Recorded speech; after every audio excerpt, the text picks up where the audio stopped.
Hello friends, my name is Dilip Kumar.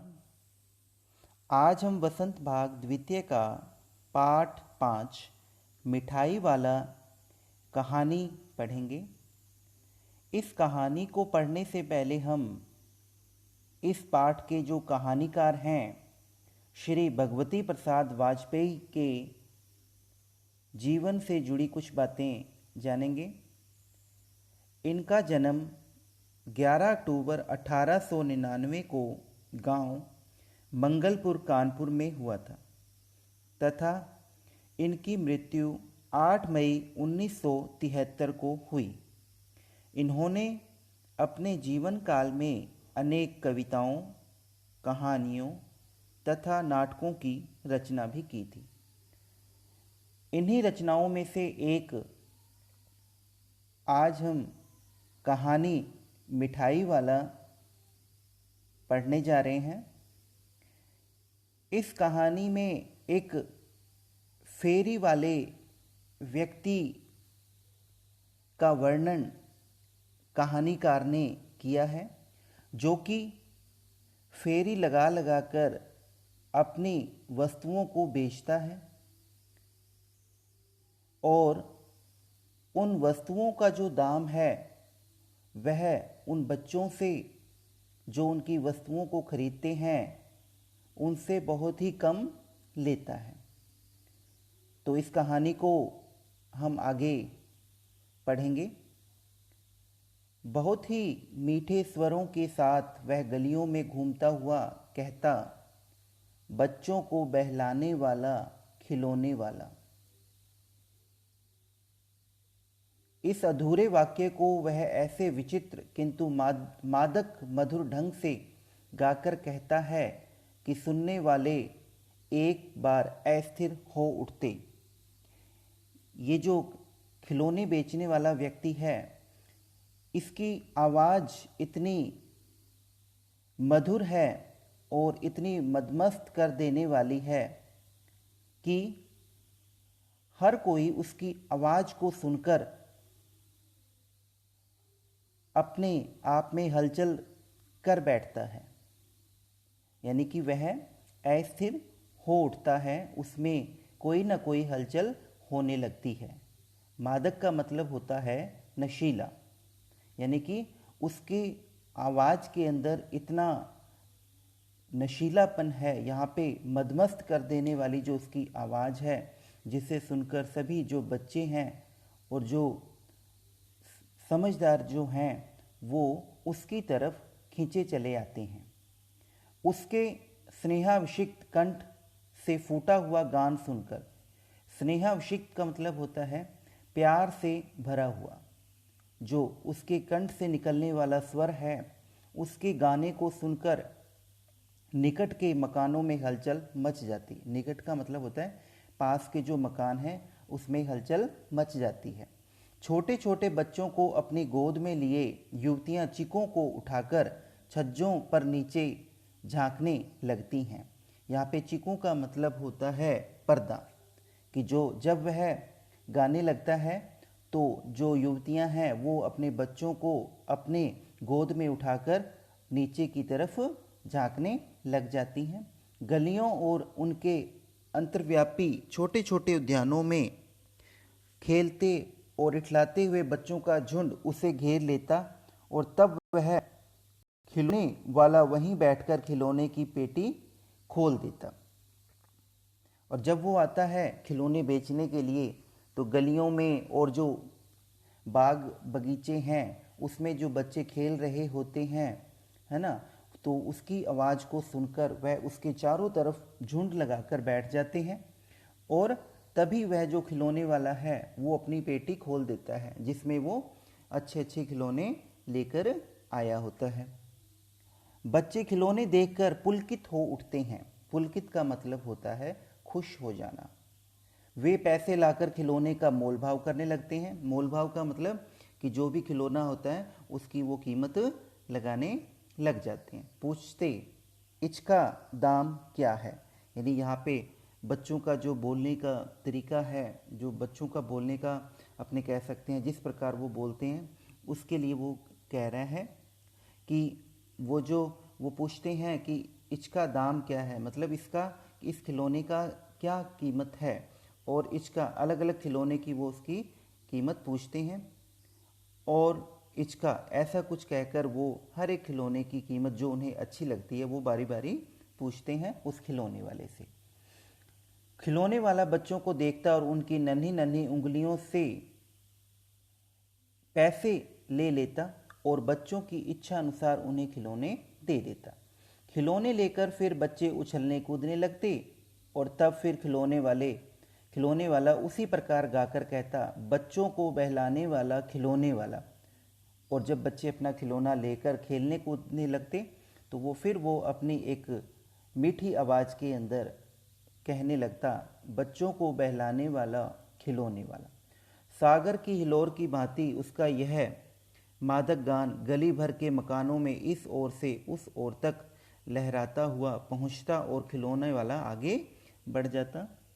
यहाँ पे सागर की हिलोर का मीनिंग है कि जिस प्रकार सागर के अंदर जो लहरें हैं एक बार उठती हैं और फिर वो नीचे गिर जाती हैं, उसी प्रकार जो खिलौने वाला था उस जिस तरफ से वो आता था उस तरफ से तो आवाज़ हमें तेज लगती थी, लेकिन जब वो वहाँ से जब जाने लगता और गाने लगता तो धीरे धीरे जो उसकी आवाज़ जो थी उसमें जो गति होती थी, उस आवाज़ की जो अपने कह सकते हैं कि जो स्पीड है वो कम हो जाती थी। ठीक है। राय विजय बहादुर के बच्चे भी एक दिन खिलौने लेकर घर आए। वे दो बच्चे थे, उनका नाम था चुन्नू और मुन्नू। चुन्नू जब खिलौने ले आया तो बोला, मेला घोला कैसा छुंदल है। यानी कि जो विजय बहादुर जी हैं उनके दो बच्चे हैं, एक का नाम चुन्नू है और एक का मुन्नू। और वो क्या करते हैं कि उस खिलौने वाले से वो घोड़ा लेके आते हैं और एक दूसरे से पूछते हैं कि देखो मेरा जो घोड़ा है वो कितना सुंदर है। मुन्नू बोला, और देखो मेरा कैसा छुंदल है। तो ऐसा वो जो उसका छोटा भाई है वो भी कहता है कि मेरा जो घोड़ा है वो कितना सुंदर है। आगे ध्यान देते हैं हम। दोनों अपने हाथी घोड़े लेकर घर भर में उछलने लगे। यानी कि जो वो खिलौने वाले से लेके आते हैं खिलौना, हाथी और घोड़ा, उसको लेकर वो घर भर में क्या करने लग जाते हैं, खुशी के साथ खेलने लग जाते हैं। इन बच्चों की माँ रोहिणी, इनकी माँ का नाम रोहिणी है, वो कुछ देर तक खड़े खड़े उनका खेल निहारती रही। यानी उसे देखती रही कि किस प्रकार बच्चे खिलौनों को पाकर कितना खुश हो जाते हैं। ये दृश्य देखने के लिए वो चुपचाप खड़ी हो जाती है। अंत में दोनों बच्चों को बुलाकर उसने पूछा, अरे ओ चुन्नू मुन्नू, ये खिलौने तुमने कितने में लिए हैं। अब उनसे वो पूछती है कि खिलौने आपने कितने में लिए हैं। मुन्नू बोला, 2 पैसे में, यानी कि 2 पैसे में खिलौने दे गया रे। रोहिणी सोचने लगी, इतने सस्ते कैसे दे गया यह तो वही जाने, लेकिन दे तो गया ही, इतना तो निश्चय है। एक जरा सी बात ठहरी, रोहिणी अपने काम में लग गई। फिर कभी उसे इस पर विचार करने की आवश्यकता भी भला क्यों पड़ती। यानी कि उसने दोबारा उस खिलौने के दाम के बारे में कभी नहीं सोचा। 6 महीने बाद क्या होता है, हम अगले जो अंक है इसका सेकंड जो पार्ट है उसमें देखते हैं। 6 महीने बाद वही जो पहले खिलौने वाला जो खिलौने बेचने के लिए आया, अब वो क्या कर रहा है, मुरली बेचने के लिए आता है। मुरली का मतलब बांसुरी, ठीक है, जो भगवान श्री कृष्ण जी बजाते हैं। नगर भर में 2-4 दिनों में एक मुरली वाले के आने का समाचार फैल गया। लोग कहने लगे, भाई वाह, मुरली बजाने में वह एक ही उस्ताद है। उस्ताद का मतलब होता है निपुण होना, किसी काम में पारंगत होना, उस्ताद उसे कहते हैं। मुरली बजाकर गाना सुनाकर वह मुरली बेचता भी है, सो भी 2-2 पैसे में।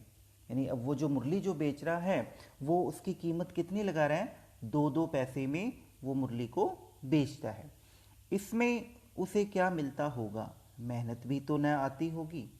अब जो सोचने वाले जो व्यक्ति हैं, जो नगर के वासी हैं, वो कहते हैं कि 2-2 पैसे में मुरली बेचने से उसे क्या तो लाभ होता होगा, ऐसा वो मन में सोचते हैं। एक व्यक्ति ने पूछ लिया, कैसा है वह मुरली वाला, मैंने तो उसे नहीं देखा।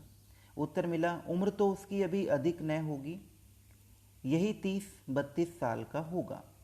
उसकी जो उम्र होगी लगभग 30 या 32 साल, यानी कि 30 या 32 ईयर्स का। दुबला पतला गोरा युवक, यानी कि कमज़ोर है। दुबला मतलब कमज़ोर, पतला है उसका शरीर, ज़्यादा मोटा नहीं है।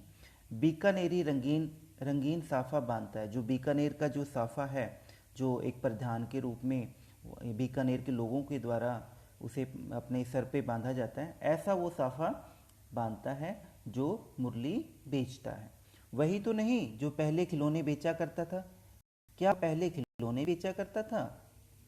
हाँ, जो आकार प्रकार तुमने बताया उसी प्रकार का वह भी था। तो वही होगा, पर भाई वह एक उस्ताद है। प्रतिदिन इसी प्रकार उस मुरली वाले की चर्चा होती। प्रतिदिन नगर की प्रत्येक गली में उसका मादक मृदुल स्वर सुनाई पड़ता।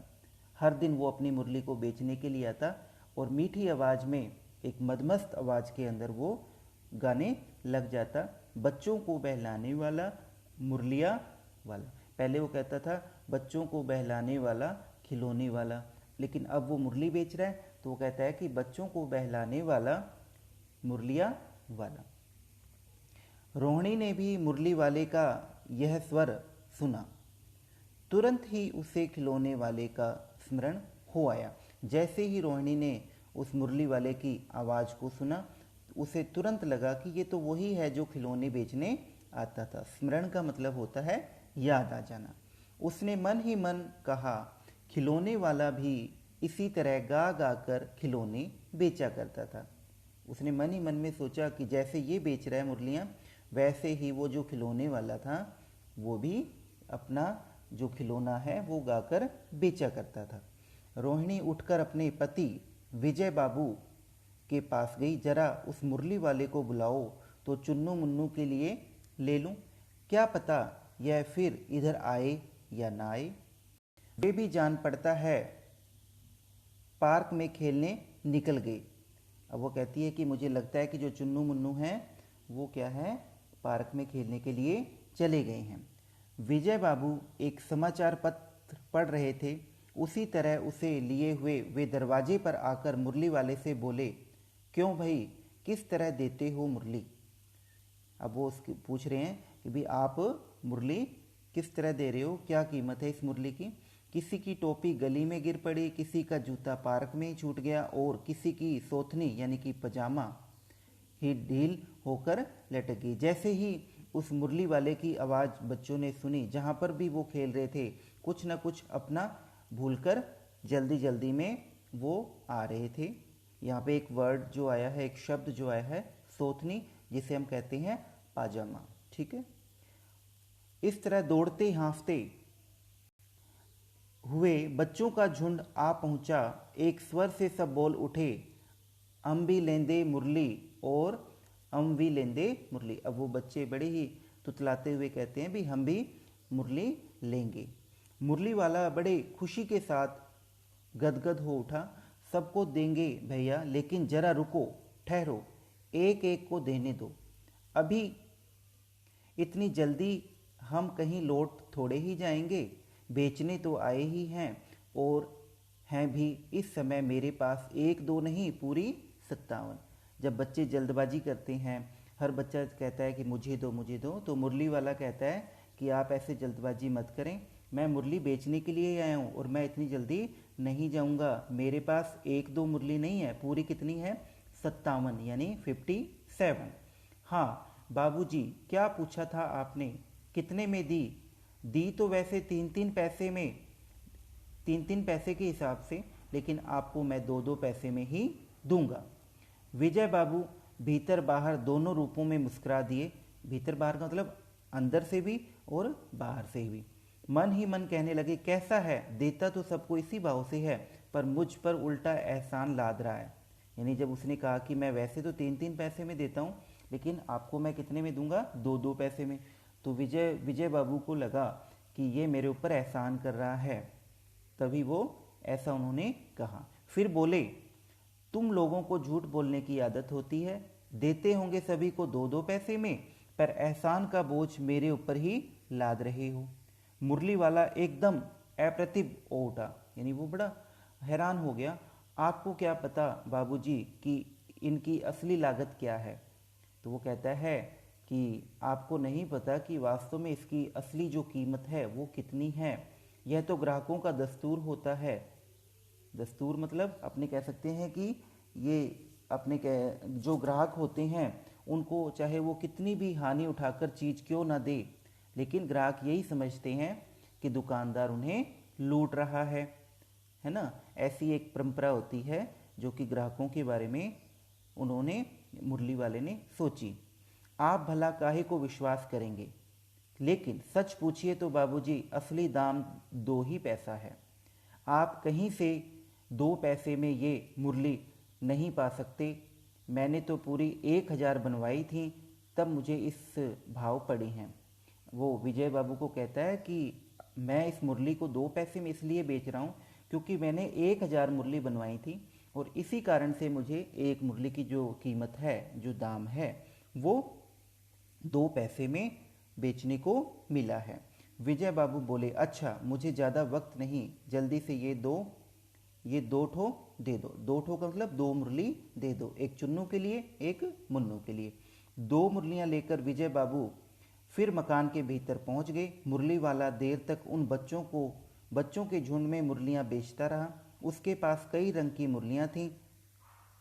बच्चे जो रंग पसंद करते, मुरली वाला उसी रंग की मुरली निकाल कर दे देता था।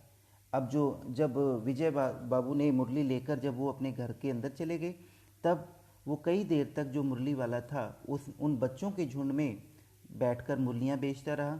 और जो बच्चे रंग कहते कि मुझे इस रंग की मुरली चाहिए, तो वो जो मुरली वाला था वो उन्हें उसी रंग की मुरलियाँ दे देता था जो उन बच्चों को पसंद हुआ करती थी। तो आज हम बच्चों, ये जो कहानी हमारी है मिठाई वाला, इसका अंक हम आज यहीं तक ही पढ़ेंगे। अगला अंक जो है हम हमारी अगली वीडियो के अंदर पढ़ेंगे। धन्यवाद।